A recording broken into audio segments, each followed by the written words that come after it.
ఎన్నిసార్లు వచ్చినావు ప్రజావానికి? రెండోసారి. రెండోసారి ఏమంటారు మరి? 2 సార్లు వాళ్ళు రాసి పంపుతాము ఇదే అంటారు ఎప్పుడు అడిగినా. పంపిలా ఎప్పుడేం పంపినా కానీ ఎవరు పట్టించుకుంటలేరు. కాబట్టి ఈ ప్రజాపాలన పేరుకే. పేరుకి గట్లనే పడుతుంది. మరి ఇక ఏం అట్లా సార్ ఎన్నిసార్లు తిరుగుతాం. సంవత్సరం అయింది ప్రజావాణి పెట్టి. ప్రజావాణి పెట్టి నుంచి కూడా 2 సార్లు వచ్చిన ఆల్రెడీ. ఇప్పుడు కూడా నిన్న కలెక్టర్ ఆఫీస్ పోయేసి వచ్చిన ఆల్రెడీ. కలెక్టర్ ఆఫీస్ ఏమంటారు? పంపిస్తున్నారు అంతే. ఏం మాకైతే అందలే. మాకైతే అందలే ఏది. ఇక ఎంక్వైరీ చేస్తే తెలుసు. ఇది మాది చిలప్చేడు గ్రామము. రైతు భరోసా కింద ఫస్ట్ డే అకౌంట్లో డబ్బులు పడ్డాయని చెప్పి మెసేజ్ వచ్చింది. 23,400 పడ్డాయని మెసేజ్ వచ్చింది. ఇది రైతు భరోసా పథకం కింద మా ప్రజా ప్రభుత్వం సంవత్సరానికి ఎకరానికి 12,000 చొప్పునంటూ ఇది ఏమైందంటే సిటీ ఈ మధ్యన బ్యాంకులు మెర్జ్ అవుతున్నాయి కాబట్టి బ్యాంకు మెర్జ్ అయింది, అకౌంట్లోకి డబ్బులు రాలేవు. తర్వాత SBI బ్యాంక్ నుంచి అప్డేట్ చేసినాము. ఇంతవరకు జనవరి 26 అంటే ఇప్పుడు మార్చి 26 వరకు వస్తుంది, 2 నెలలు వస్తుంది. ఇంతవరకు డబ్బులు పడలేదు. ఏ ఓని కలిసాము, ఏ ఈఓని కలిసాము, ఎవరిని కలిసినా కరెక్ట్ రెస్పాన్స్ లేదు. ఇది సమస్య. ఇప్పుడు ప్రజాభవన్కి వెళ్ళాను. వెళితే ఇక్కడ LB స్టేడియం దగ్గర ఏదో ఆఫీస్ ఉంటుందంటే వెళ్ళమని చెప్పారు. ఇప్పుడు అక్కడికి వెళ్తున్నా. ఇగో ఇప్పుడు ఇది రెండోసారి రావడం. 2 సార్లు ఇదే సమస్య. వాళ్ళు అదే చెప్తున్నారు, మీరు అక్కడికి వెళ్ళండి, LB స్టేడియంలో ఉంటుంది, LB స్టేడియంకి వెళ్ళండి, అక్కడ పక్కన ఆఫీస్ ఉంది, వ్యవసాయ ఆఫీస్ ఉంది, ఆఫీస్కి వెళ్ళండి అంటున్నారు. ఎట్లుంది ప్రజాపాలన? ఎట్లుందంటారు మరి? ఇక ప్రజాపాలన ఎట్లుంది అనేది మాకన్నా మీకే బాగా తెలుసు. మీరు చెప్తే తెలుస్తుంది, మేము డిసైడ్ చేయలేము కదా. మీరు మీ ఒపీనియన్ ఎట్లా ఏమనుకుంటున్నారు? నడుస్తుందా ప్రజావాణి? ప్రజాపాలన మంచిగా నడుస్తుందా లేకుంటే ఇంకేమన్నా? ఎన్నో చాలా సమస్యలు ఉన్నాయి కానీ మీడియా మిత్రులు కూడా స్పందించట్లేదు దాని మీద కూడా. ఇప్పుడు ఏంటంటే రేవంత్ రెడ్డి గారు 8 లక్షల రేవంత్ రెడ్డి గారు ఏమంటున్నారు, 10 లక్షల కోట్లు అప్పు చేశారంట. 10 లక్షల కోట్లు చేసి ఏదో చేశారు ఆయన. ఈయన ఏం చేశాడని ఇంతవరకు ఎవరికి అర్థం అవ్వట్లేదు. అది పరిస్థితి సార్. లెక్కలు అందరు చెప్తారు సార్, అక్కడ ఏ లెక్క అనేది ఎవరికి తెలుస్తలేదు.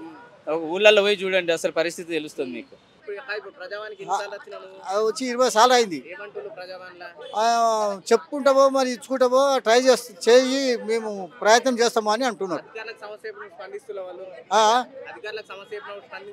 మళ్ళీ నేను రేపు ఎల్లుండే ఒక 3-4 మెంబర్లను కాంగ్రెస్ నీలిమా ఎమ్మెల్యే వారికి కూడా సనత్ నగర్లో ఉన్నారు, వాళ్ళని దోలుకొని కూడా వస్తున్నా ఈ 3-4 రోజుల. కాబట్టి ఇప్పుడు మాత్రం చెప్దామని చెప్పి కొన్ని మాటలు మాత్రం చెప్దాం అనుకుంటున్నాను నేను. ఇంకా డీటెయిల్ కాలేదు. మాకు సాయం చేస్తేనే ప్రజాపాలన తెలిసిపోతుంది. మరి ఇప్పుడు మాకు సాయం చేయకపోతే ఇక వేస్ట్ అవుతుంది. కాబట్టి అందుకొరకని ఈరోజు ప్రజాపాలన ఉన్నది.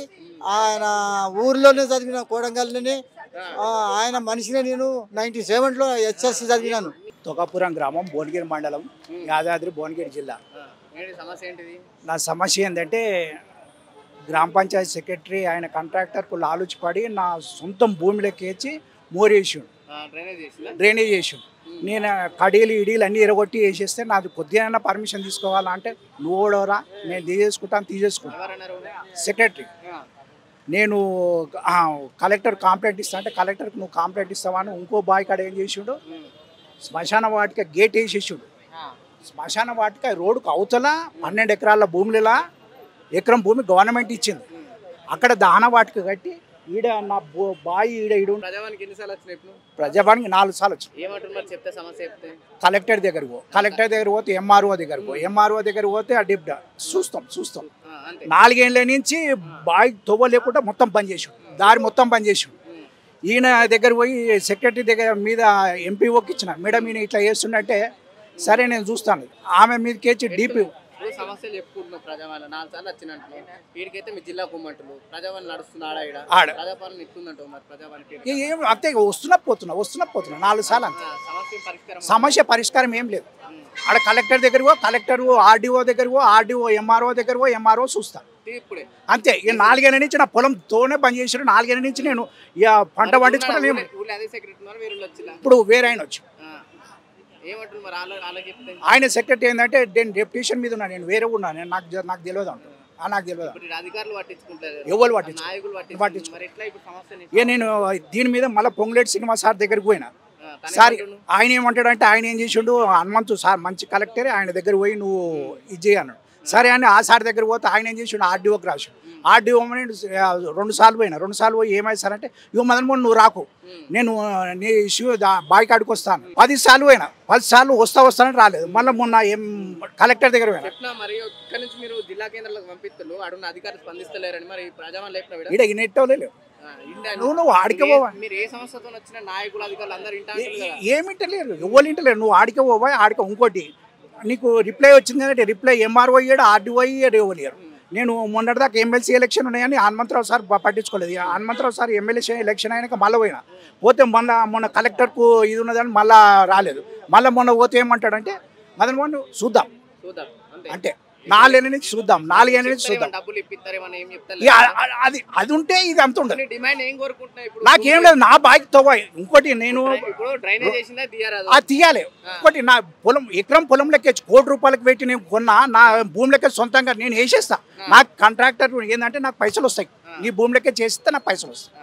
అదే మన నాది సొంతం భూమి కదా డ్రైనేజీ తీసేస్తే నేను దూరుకుంటా లేకుంటే ఎకరం అర్ధ ఎకరం దాకా పడ్డది అర్ధ ఎకరం పడ్డది మొత్తం పడ్డది మొత్తం నీళ్ళు చిన్నది ఊరు కాలువ మొత్తం నీళ్ళు నిండుతాయి. వర్షకాలం వస్తే నీళ్ళు నిండుతాయి ఎండాకాలం అంటే నీళ్ళు కదా వర్షకాలం అయితే మొత్తం నిండుతాయి. తరి భూమి సాగు పంట వేస్తున్నా ఇంకోటి ఆ స్లిప్ కూడా పెడుతున్నా నేను. అయ్యో సార్ నేను వడ్లు అమ్మినా ఇది 3 ఏళ్ళ నుంచి నేను అమ్ముతలేను అంటే కూడా ఏం పట్టించుకుంటాను. చూద్దాం నేను ఎంక్వైరీ రాస్తున్నా కదా చూద్దాం. సొంతం భూమి లెక్కొచ్చి ఇంకో భూమి కాడికొచ్చి నాది 200 మా తాత ముత్తాతల నుంచి తవ్వున్నది. ఈయనేమో దానికి శ్మశాన వాటికాన్ని పెట్టేసి ఉండి నేను ఆర్టీఐ కింద నేను అడిగిన అంటే నువ్వు కంప్లైంట్ ఇచ్చినవాడిని నేను ఆర్టీఐకి పెట్టినా మళ్ళీ సార్ శ్మశాన వాటిక మీద అనిల్ రెడ్డి కుమ్మం అనిల్ రెడ్డి నేను సార్ దగ్గర పోలేదు.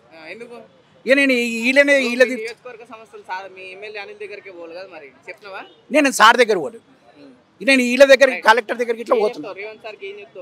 సార్ దయచేసి నాది ఏం సార్ నా సొంత భూమి నేను కోట్ల రూపాయలు పెట్టి కొనుక్కున్నా. నాకు భూమికి దున్నుకుంటా నాకు కార్డు ఇయ్యకు రాజషాప్ ఇయ్యకు ఏది ఇయ్యకు నాకు అవన్నీ ఏమొద్దు. నా భూమి నాకు దున్నుకుంటా నాకు ఏమొద్దు. నువ్వు ఇచ్చే ఉపాధి హామీ పథకం వద్దు ఏదొద్దు 5 లక్షలు ఇట్లా ఏదొద్దు. నా భూమికి నాకు ఏది రైతు బంధు వద్దు రైతు భరోసా వద్దు ఉచిత కరెంట్ వద్దు ఏదొద్దు.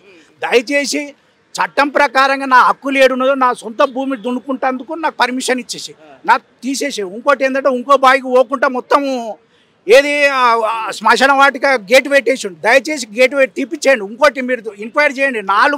200 సంవత్సరాల నుంచి నేను అక్కడ దున్నుకుంటున్నా చేస్తున్నా. శ్మశాన వాటికకు అక్కడ ఇచ్చిండు ఆర్టీఐలో కూడా నేను అడిగితే అక్కడ ఉన్నదని అన్నాడు.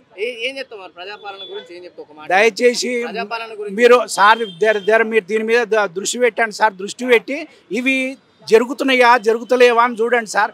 మేము కలెక్టర్ల దగ్గరికి పోయినా వాళ్ళు చూస్తలేదు సార్. మీ అండతోనే మీకు ఓటేసాం సార్. బీదలను దయచేసి మా మీద దయ చూపి అదే సార్ పేదల ప్రభుత్వం. ఇంకోటి నేను 70లా నా సొంతం భూమిలోకి 3 ఎకరాలు అర్జెన్స్కు ఫ్రీ ల్యాండ్ ఇచ్చిస్తే వాళ్ళు 5 ఎకరాలు కబ్జా చేశారు. నేను అయినా కానీ నాకు ఆ భూమి ఇట్లా ఏదొద్దు. నేను నా భూమికి నాకు కావాలంటున్నా సార్. నేను ఇంకో వేరే ఊరికి కూడా నా 3 ఎకరాలు నా సొంతం భూమిలోకి తవ్వ ఇచ్చిన ఫ్రీ ఇచ్చిన. నాకు ఇదేం లేదు. నాకు దున్నుకుంటా అందుకు ఆ మోడు తీపిచ్చేయాలి. ఇంకో బాయికి ఆ శ్మశాన వాటికి గేట్ తీపిచ్చేసి ఎక్కడ ఉన్నదో అక్కడ అరేంజ్మెంట్ చెప్పండి సార్. గంతే నాది. అయితే ప్రజావాణి జ్యోతిరావు పూలే ప్రజాభవన్లో ప్రజావాణి నిర్వహిస్తున్న దగ్గరికి ప్రజలు వచ్చి వాళ్ళ అప్లికేషన్ పెట్టుకున్న పరిస్థితి ఇది. ఎందుకంటే చాలా వరకు అప్లికేషన్లు కూడా రిజెక్ట్ చేస్తున్నారు. ఎక్కడ కూడా ఇచ్చిన అప్లికేషన్లకు సరైన స్పందన దొరకట్లేదని చెప్పేసి ఇక్కడికి వచ్చిన వాళ్ళు చెప్పడం జరుగుతుంది. ఎందుకంటే వాళ్ళు వివిధ రకాల సమస్యలతో చాలా మంది వస్తున్నారు. కానీ అదేవిధంగా రిటర్న్ వెళ్ళిపోతున్నారు. చాలా మంది వివిధ జిల్లాల నుంచి వస్తున్నారు. చాలా దూరం నుంచి వస్తున్నాం.